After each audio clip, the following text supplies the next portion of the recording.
sí, señor. Estamos en Átomos y Bits, ¿cómo no? Estamos descifrando el mundo que nos rodea, este universo lleno de misterios, lleno de cosas interesantes, de cosas bonitas también, porque el conocimiento que te va dando la ciencia y la tecnología pues te ayuda a comprender un poco no solamente lo más grande, sino lo más pequeño y nosotros, que estamos en medio, los seres humanos. Paco Minayo se encarga de la realización técnica de este programa, en el que José Manuel Nieves nos va a contar las últimas novedades del sector, y Pedro Pablo May os saluda ya desde el micrófono. Venga ya, comenzamos. Átomos y Bits.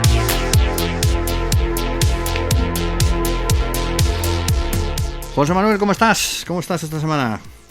Hola, ¿qué tal, Pedro Pablo? ¿Dispuesto a hablarnos de dinosaurios, con lo que nos molan los dinosaurios? Sí, hacía tiempo que no hablábamos de dinosaurios, no me digas. Y es que han encontrado uno, pero gordo, además, en el sureste asiático. Sí, uno de los... A ver, ¿tú sabes cuántas especies se conocen de dinosaurios? No sé, pero en el libro que tenía yo cuando era pequeño salían como 30 o 40, ahora supongo que habrá muchas más. Pues alrededor de 1100. Toma, ¿ves? Ya te lo decía yo. 1100 especies de dinosaurios de todos los tamaños, marinos, terrestres y voladores, ¿vale? ¿Te parecen muchas? Pues sí. Vale. Pero esa cifra encima no tiene nada que ver con la realidad, porque se estima que durante el tiempo que fueron dueños absolutos de la Tierra, 160 millones de años, más de 160 millones de años, que se dice pronto, los humanos llevamos 2 y de milagro, ¿vale? Pues se supone que había por lo menos 3 veces más esa cifra. Es decir, podríamos estar ante 4 o 5 mil especies distintas de dinosaurios. Pues sí que es había. decir, imagínate, conocemos una pequeña parte de las que de verdad hubo, ¿no? Imagínate ese mundo del Cretácico, ese mundo del Jurásico, estaba absolutamente rebosante de vida, de formas insospechadas, y claro, todo eso desapareció de golpe cuando cayó ese meteorito de 10 kilómetros que cayó hace 66 millones de años y se extinguieron los dinosaurios del todo, ¿no? De todas partes. O sea, para que veas cómo puede cambiar el destino de la vida en el planeta de un momento a otro, ¿no? Y aquí todo el mundo diciendo que a ver si cae un meteorito ya. Es que de verdad, qué inconscientes somos. Ya, bueno, es que tú fíjate, ¿no? Bueno, pero entonces, claro, ¿por qué te he dicho todo esto? ¿No? Pues porque continuamente salen nuevas especies de dinosaurios, ¿no? Sí. Pero había tantos que la mayoría son, pues, digamos que descubrimientos menores, ¿no? Que tienen una importancia relativa, ¿no? Que sirven para completar el árbol evolutivo, pero que no alteran la visión general del pasado, ¿no? Ni ocupan las portadas de los periódicos, ¿no? Pero hay veces, amigo, que ahí se encuentra algo especial. Y esta es una de esas veces. Hay veces que las rocas nos sueltan auténticas gigantes, bestias enormes que desafían la imaginación. Y estamos justo ante uno de esos casos excepcionales, ¿no? ¿Quién lo ha descubierto? Pues un equipo internacional de científicos dirigidos por paleontólogos del University College de Londres, ¿no? Y con una universidad, la Universidad de Sirindorn en Tailandia, porque esto ha sido un hallazgo en el sudeste asiático, como bien decías al principio, ¿no? ¿Y qué han encontrado? Pues han encontrado ni más ni menos que los restos del mayor dinosaurio nunca encontrado en el sudeste asiático.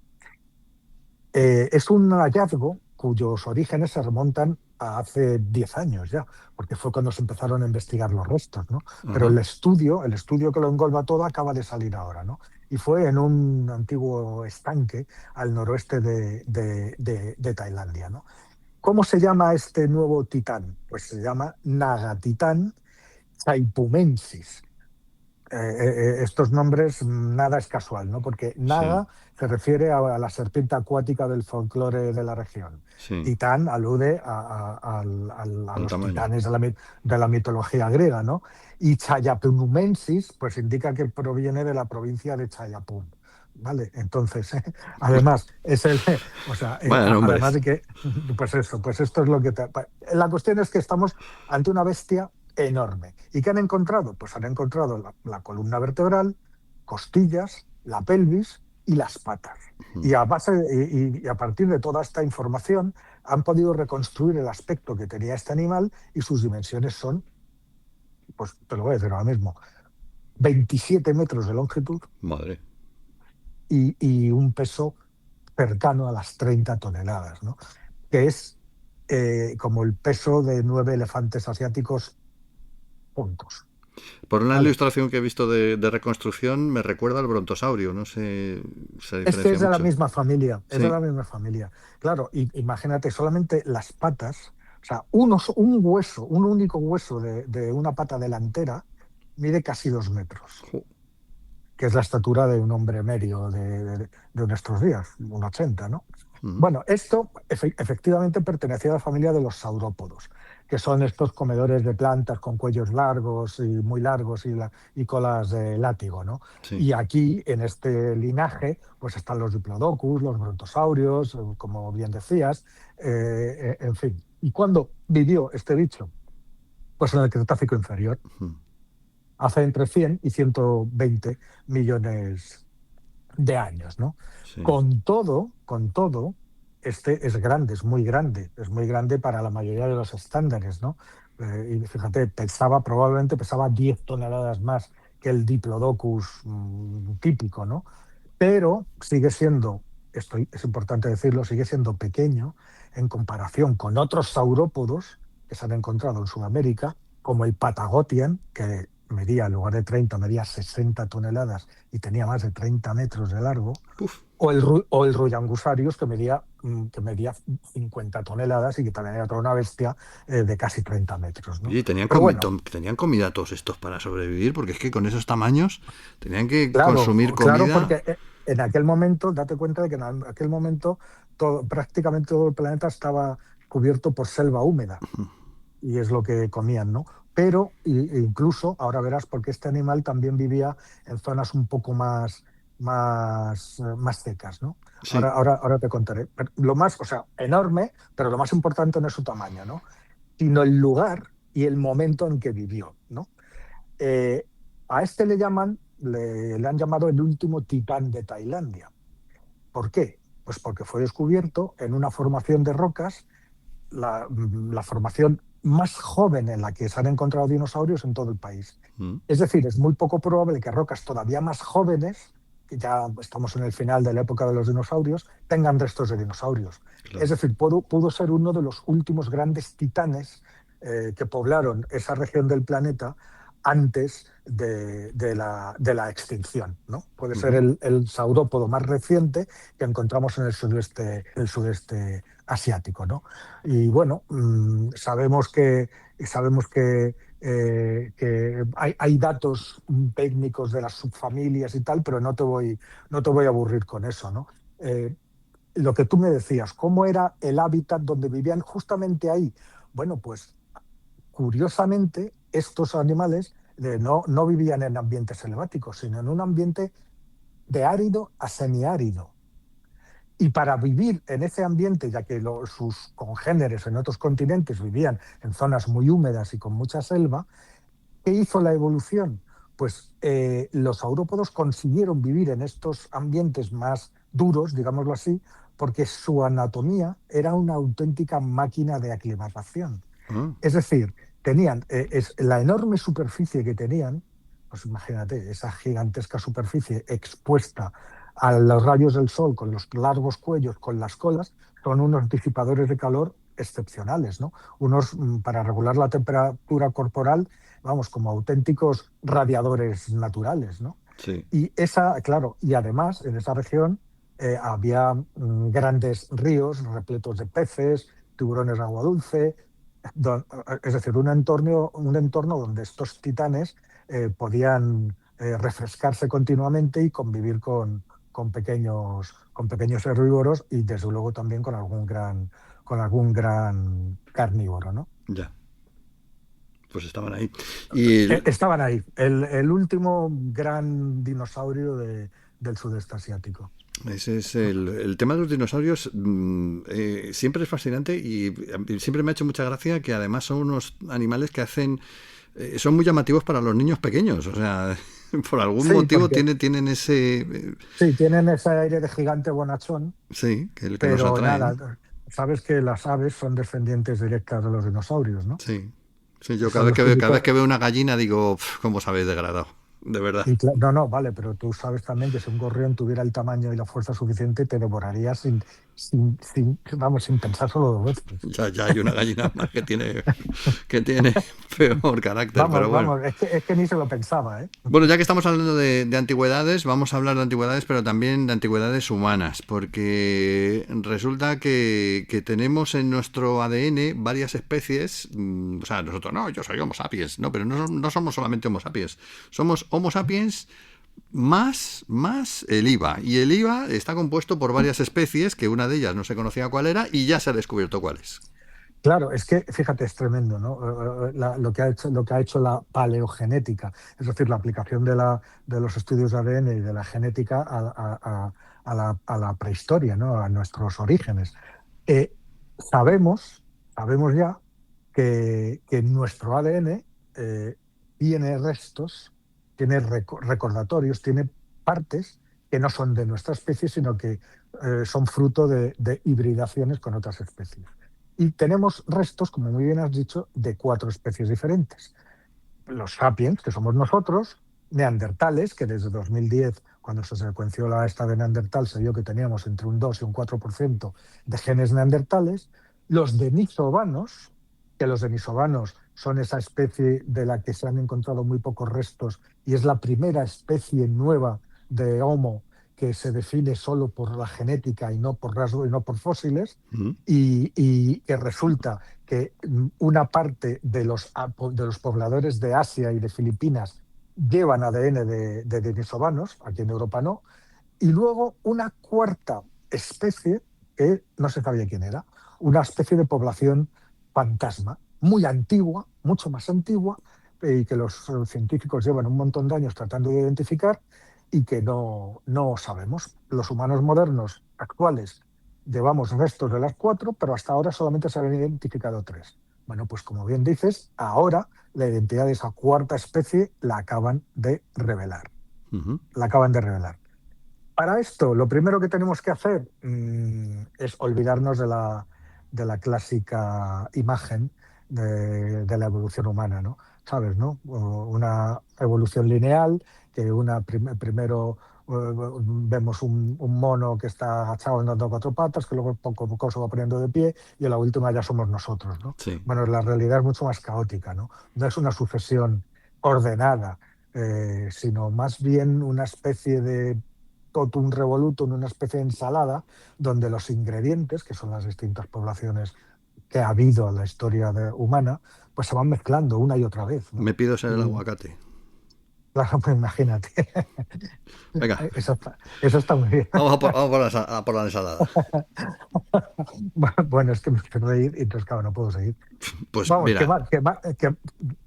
dilo. no, que digo, que es que al final esto es más importante de lo que parece, porque cuando uno estudia el tema de la paleontología, efectivamente te dicen, no, primero estuvo tal, luego estuvo cual, y en realidad estuvieron casi todos a la vez, al mismo tiempo, liados. Y además liándose unos con otros como si no Claro, hubiera un mañana, claro, vamos. pero O sea, es curiosísimo porque la gente no sabe eso. de Pero línea, de línea recta, uno detrás de otro y en orden, nada. Nuestro árbol genealógico es una maraña, es como sí, eso es. un arbusto donde todas las ramas se entrecruzan. Es como un mapa donde está lleno de carreteras, caminos secundarios, autopistas, todo cruzándose en un revoltijo que los paleontólogos están intentando desenredar y que poco a poco lo están consiguiendo, ¿no? Pero que no es fácil, ¿no? Mm. Bueno, pues este del que estamos hablando, esta cuarta especie fantasma que está en nuestro ADN, pero que nadie sabía cuál era, es uno de esos oscuros cruces de caminos, ¿no? ¿Cuál era esa cuarta especie? ¿Quién ha dejado parte de su ADN en nuestro genoma y no sabemos quién es? Bueno, pues ahora ya sabemos quién es. ¿Y quién era? Pues una especie antiquísima, que es la primera una de las primeras que estuvo dominando durante largo tiempo el género Homo, que es Homo erectus. Claro, ya investigaciones anteriores ya decían que, que los denisovanos ya tenían restos de esta población fantasma que ahora sabemos ya que es Homo erectus, ¿no? Y que fueron los denisovanos que después, al juntarse con los humanos modernos, con los nuestros, los que estaban emigrando hacia Asia y Oceanía, les pasaron esta herencia. Es decir, Ah, les pasaron ADN denisovano y también les pasaron la herencia que los denisovanos tenían de Homo erectus. ¿Vale? sí, Pero claro, es que estamos hablando de cosas de hace un millón y pico de años, ¿no? mucho tiempo. Entonces, claro, porque no era nada fácil, no es nada fácil, ¿no? Saber quién era este homínido fantasma que excedió los genes a los denisovanos y que después pasaron. ¿Y por qué? Pues porque, claro, date cuenta de cómo Erectus conquistó Eurasia. Tenemos restos de Homo erectus de hasta 1.800.000 años, ¿no? Fíjate. Casi 2 millones de años. Y qué pasa? Pues que con esta antigüedad es imposible extraer ADN de los fósiles y hacer esas comparaciones que han permitido decirnos, por ejemplo, que tenemos restos de neandertales que solamente tienen 40 o 50.000 años. Compara 40 o 50.000 años con 1,5 millones de años largo. Mucho tiempo. Pues claro, mucho. Pues el ADN o sea, ese manual de instrucciones se degrada, no hay Mm. manera. Y entonces, como no tienen ADN, ¿qué han hecho estos investigadores para descubrir la identidad de esta especie fantasma? Pues recurrir a las proteínas, que no son el ADN, sino el producto del ADN, ¿vale? ¿Y de dónde han sacado esas proteínas? Pues del lugar más resistente del cuerpo, del esmalte de los dientes.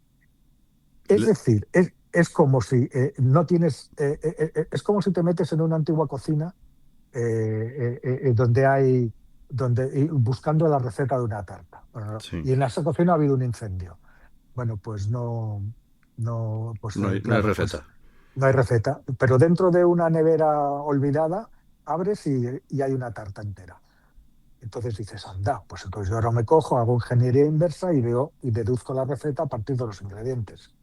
Bueno, pues eso es exactamente lo que han hecho. Esas proteínas, que serían la tarta, se quedaron intactas, protegidas por el tejido más duro que tiene el cuerpo humano, que es el esmalte dental, y lo que hicieron fue coger dientes de hace 400.000 años de Homo erectus, revisar el esmalte y ver qué proteínas tenía y comparar si esas proteínas estaban presentes o no en otras especies humanas para ver de dónde, para ver si estos realmente tenían algo que ver con esas otras especies humanas posteriores o no. ¿Y qué hicieron? Pues encontraron dos proteínas, una que es AMBN, que se llama ameloblastina, que no estaba en ninguna especie, ni en Homo antecessor, en Atapuerca, ni en nosotros, ni en Homo ergaster, ni en neandertales, ni en sapiens, ni en nada. Es decir, esta proteína era exclusiva del Homo erectus de Asia Oriental, con lo cual esta no nos valía como prueba. Claro. Pero la segunda proteína, sin embargo, sí que salió. Y al analizar las otras especies en busca de esa proteína, la encontraron. ¿Dónde la encontraron? Pues en Pues los denisovanos. los denisovanos. Ahí están los Claro, denisovanos. claro. Esa misma proteína la tenían los denisovanos. Es decir, que los denisovanos la habían heredado directamente de una interacción muy anterior con Homo erectus y después, en una interacción muy posterior con los Homo sapiens que se extendían por Asia, se la pasaron a ellos también. Con lo cual, al final, es la Entonces, herencia de la herencia. Exactamente. Entonces, ¿qué pasa? Nosotros somos la misma especie, Homo sapiens, pero claro, no tiene nada que ver los que se fueron hacia Asia con los que se fueron hacia Europa. Los que vinieron a Europa, ¿qué hicieron? Pues se encontraron con los neandertales. Entonces, los neandertales vivían en lo que hoy es Europa y en Asia Menor, en Oriente Próximo, ¿no? Para decirlo. Claro, evidentemente, cuando nuestros antecesores salieron de África y fueron hacia Oriente Medio y entraron en Europa, ¿con quién se encontraron? Con los neandertales. Se cruzaron con los neandertales y ahí tenemos nuestro entre 2 y 4% de herencia de genes neandertales. ¿De Ahí acuerdo? están. Pero los que se fueron hacia África y hacia Oceanía no se encontraron con los neandertales, se encontraron con los denisovanos. Mm. Y de los denisovanos, claro, hay poblaciones en Filipinas, en India y tal, que no tienen ADN neandertal, porque estos no proceden de Homo sapiens que no fueron a Europa, sino que fueron a Asia. Y en Asia se encontraron con los denisovanos. Y los denisovanos ya se habían encontrado mucho antes con Homo erectus. Con lo cual, hay poblaciones asiáticas en Filipinas, en India, que tienen en su ADN restos de denisovanos y restos de Homo erectus. Ya. No tienen de neandertales porque ya te digo que ellos se fueron para otra parte, ¿no? O sea, para tener los Pero cuatro claro, restos tendríamos que tener una mezcla de europeo y asiático, digamos. claro, entonces eso te da las diferencias de rasgos eh, distintivos dentro de una misma especie que es la misma para todos, que es Homo sapiens. Sí. Lo que pasa que una es fruto de Homo sapiens que se cruzaron con una especie que son los neandertales y otros es fruto de otros Homo sapiens iguales, pero que se cruzaron con otras especies que son los denisovanos, que a su vez se habían cruzado con una especie anterior cuya identidad se acaba de descubrir ahora y que tiene restos también en la población moderna en Asia, que son los de Homo erectus. Es decir, imagínate el revoltijo. Menudo ¿Eh? folletín. Bueno, claro, claro, pero tú fíjate para llegar a esto, ¿no? O Mm. sea, ¿qué tiene que ver esto con la evolución esa lineal de la que hablábamos antes?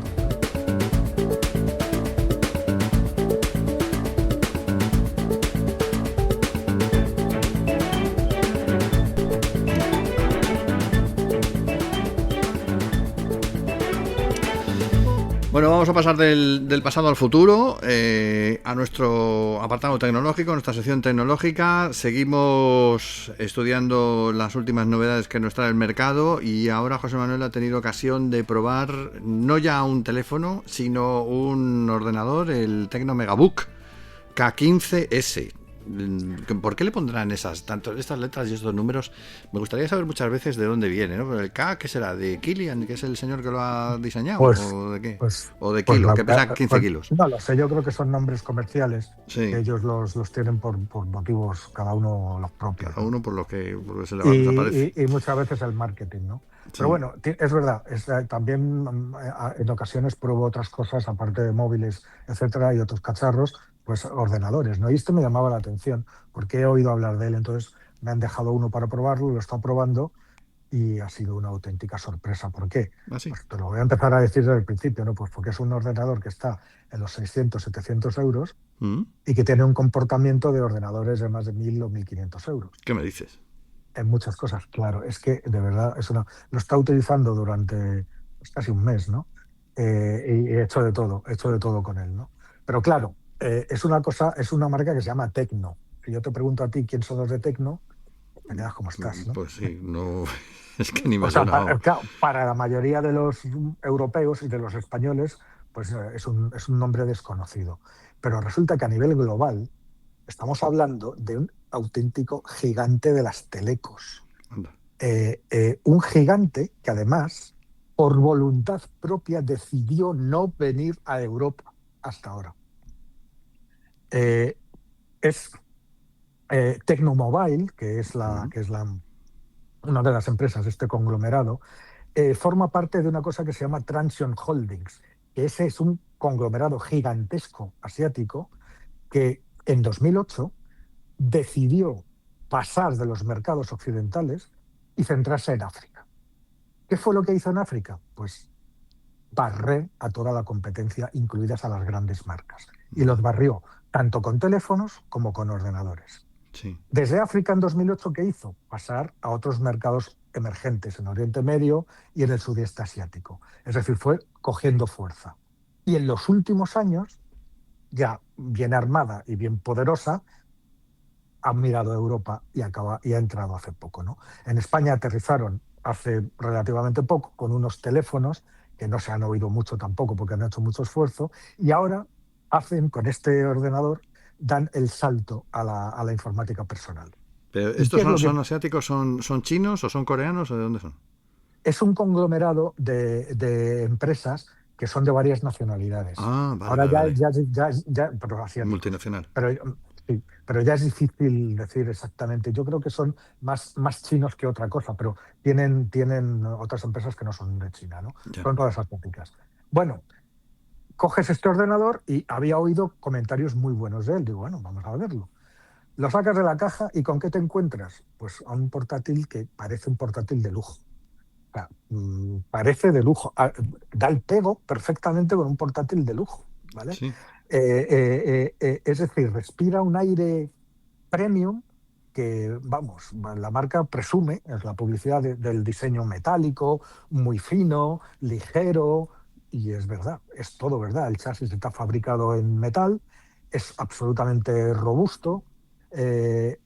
Cuando tecleas, no suena al plástico de los ordenadores baratos de 300 o 400 euros, sino que suena, o sea, es una cosa que te da sensación de robustez de ordenador caro, ¿sabes? Sí, sí. Y también la pantalla tiene, o sea, tiene un panel dentro de las dimensiones que tiene de 15 pulgadas y media, que se dice pronto, ¿no? Y es muy fino y muy ligero, ¿no? Lo puedes llevar perfectamente en la mochila y no te y no te No pesa. no te pesa, ¿no? No te tal. Luego han hecho una bisagra que es toda una obra de arte de ingeniería, ¿no? Puedes abrir el ordenador hasta 180 grados, es decir, que queda absolutamente plano sobre la mesa Anda. para hacer pantalla partida en una reunión, imagínate, ¿no? Y Sí. además han hecho una cosa que ellos lo dicen y yo lo he probado y es verdad, que te ocurre muchas veces cuando tienes un portátil cerrado encima de la mesa y lo quieres abrir. Pues que tiras con el dedo hacia arriba de la pantalla y te levantas todo el ordenador. Sí, eso pasa a veces, sí. Claro, claro. Bueno, pues han medido los ingenieros la resistencia y la amortiguación del pivote de tal modo que tú abres la tapa con un dedo sin que la base se levante ni un milímetro de la mesa. Y todo eso sin perder la robustez del cierre, no se bambalea ni nada. Es decir, es un guiño de ingeniería, pero que esto normalmente está reservado a equipos muy por encima de los 1.000 euros, ¿no? Estos detalles, ¿no? Sí. Bueno, tiene un teclado cómodo, tiene una batería estupenda y que no se acaba nunca. Tiene un procesador que no es ni más ni menos que un Intel Core i9 13420H Mm. de 13 o de 31ª, no sé cómo es correcto. ¿Cómo es Decimotercera. correcto? Decimotercera. Sí. 13ª. Pues ninguna de las dos de las que yo he dicho. Bueno, pues de 13ª generación. Y cuidado, ¿eh? Porque esa letra H que hay al final del nombre, Sí. que es 13420H, eso indica que estamos ante un procesador de alto rendimiento, diseñado específicamente para las tareas exigentes, es decir, que no intenta ahorrar batería, sino que busca rendimiento. Y las versiones normales, las que dan ordenadores de este precio, son más lentas. Son versiones U, no versiones H. Versiones U de bajo consumo, ¿no?